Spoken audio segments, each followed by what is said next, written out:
What's up, everybody? What's up, everybody? Joseph Wimpersinger here. I want you to like this, comment, and share.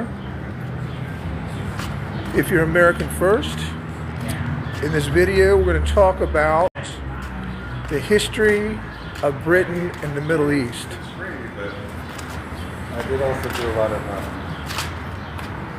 The history of Britain, Great Britain, and the Middle East. So, Great Britain had the best navy in the world for, I'm not going to say 1788, that was the Spanish Armada, or 1688. Yep, I will say that. They definitely had it in 1776. If it would have been a naval war, we would have got our asses beat. And at some point, all their whole industrial revolution was coal-based, and they got a ton of coal in Great Britain. That's why they got so far ahead of everybody else. When it started to flip to oil, they don't have any oil at all. No oil. Then you got to go get yourself some with your navy. 2 weeks before World War I started, they signed a contract with the Persians because the Ottoman Empire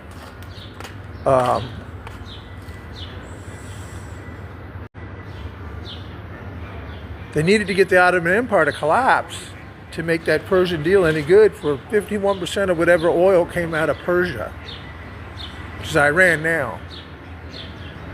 And I think they made a separate deal with what is Iraq now, but let's stay on the Anglo-Persian oil company. Anybody want to tell me, because America didn't start World War I, we were dumb enough to get involved in it. That one's no-brainer. Like, why we... That's why the League of Nations got rebuked by the actual real Republicans. John Cabot Lodge, or Henry Cabot Lodge, sunk that thing. Like, what do you... Come on. What are we involved in this shit for?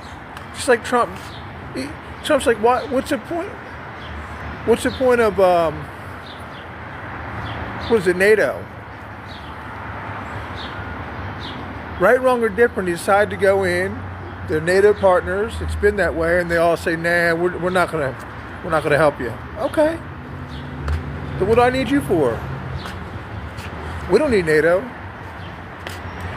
We don't need anything from anybody. America is blessed, much like China, much like Russia, much like India, with a land with abundant resources in it. If we manufacture our own resources, which we're starting to do again, we'll be fine. That's what you got to see. Like, these are common sense things. And we haven't been doing it, and everybody's like, well, what's wrong? Well, obviously we got duped by who's ever making the money. It's not China. It is, but it isn't. Global financiers. They manipulate all kinds of shit. Traditionally, banks have made their big banks.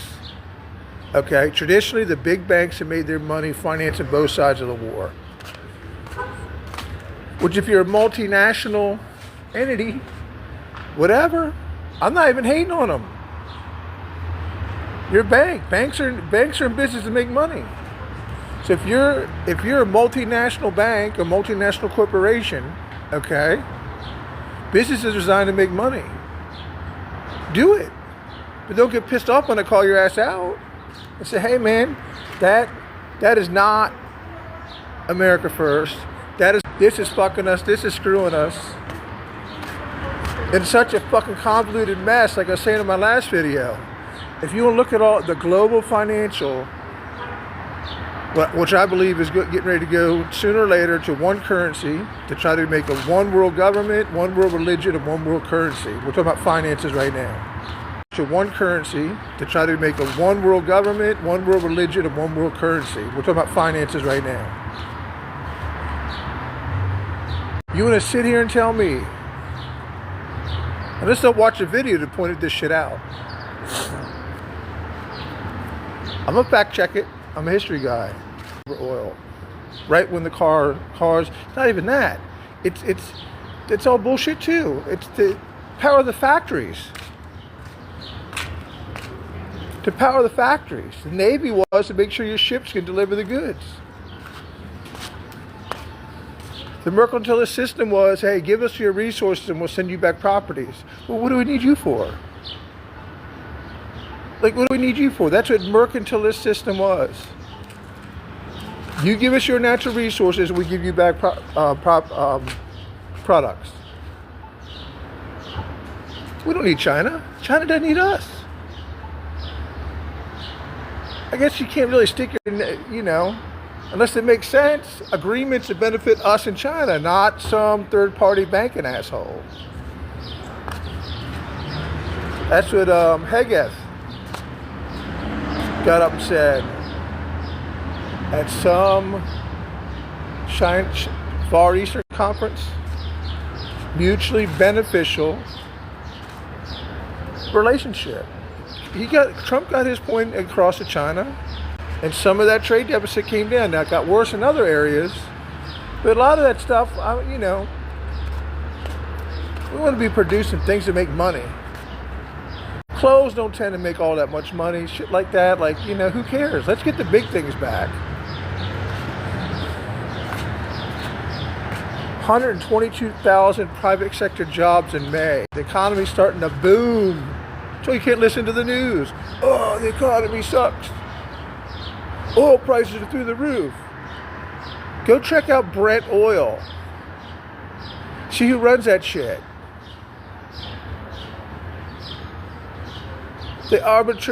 Great Britain arbitrarily fucking picks that shit. Has nothing to do with anything but what Britain wants. And what they want is us out of the Middle East unless we're going to listen to their way of doing it. What they want is us out of the Middle East unless we listen to their way of doing it. And Trump's trying to fuck you. Not just Britain, all the globalist assholes. Globalist assholes. Their rules-based order, aka NWO, baby. Some distant thing. It's progresses.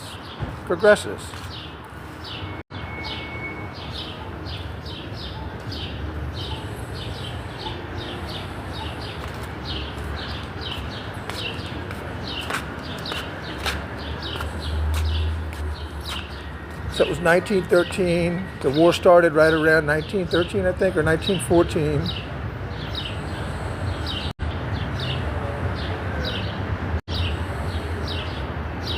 Did they go shoot some dude to get oil? I don't know, bro. That'd be a hard one to prove. Because World War I supposedly started over Archduke Ferdinand getting shot. They were all getting ready to fight in it. Britain was going to do something. They weren't losing their navy. I repeat, Britain was going to do something. They weren't losing their navy. And when the most powerful navy in the world decides, you know what? We're about to lose our fucking navy. They're going to do whatever it takes. Whatever it takes. You can make a good argument that World War II was fought over oil. I guess they didn't get all of what they wanted. And so start some fucking bullshit all over again. We didn't start.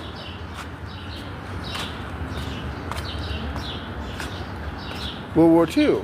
We came in on it.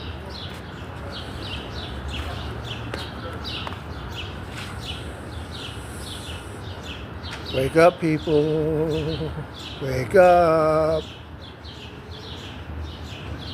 The East India Company and the Bank of England that financed it was 10 times more powerful than the Great Britain itself, which was an empire that the sun never sat on. Imagine what a behemoth that company was.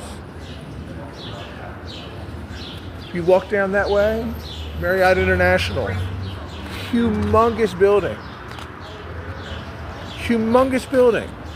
Funny, little aside, I'm technically still in real estate. It's built a funny way because there's a little tasty diner right next to it. Those people must have had some local pull. Built right around it, like right on. It's on a corner.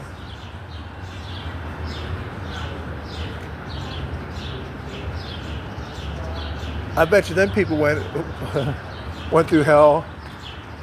I guarantee you they want that land, wanted it. There's nothing to do now. The building's already built.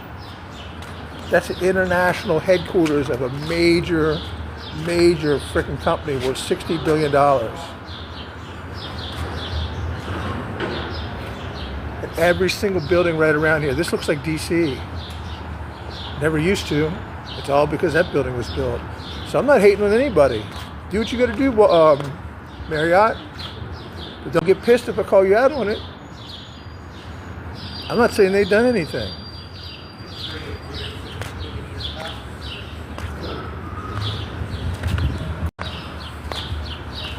Britain literally sat down and scribbled on paper to draw the lines in the Middle East. And anybody with half a brain, when they're talking about the history of it, says, yeah, looks like it was set up so everybody's fighting all the time. If you get everybody fighting, then you can steal their shit.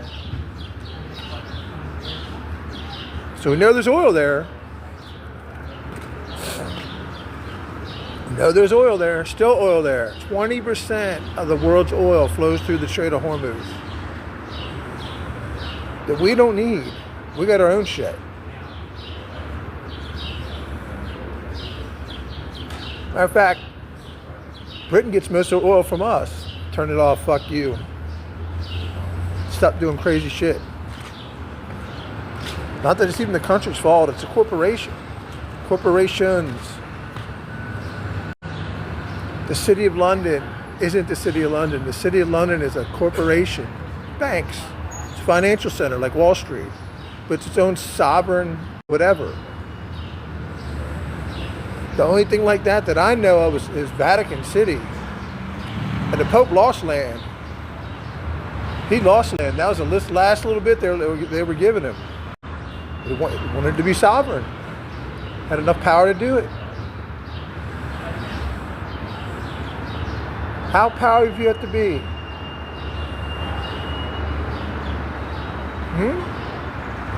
Google City of London. Go read about the Bank of England. The history of it. And when you know the history, they were fucking everybody, well, if they've historically fucked everybody, probably doing it now. There's a good general rule. If somebody, something, or someone has historically fucked everybody, they're probably doing it now.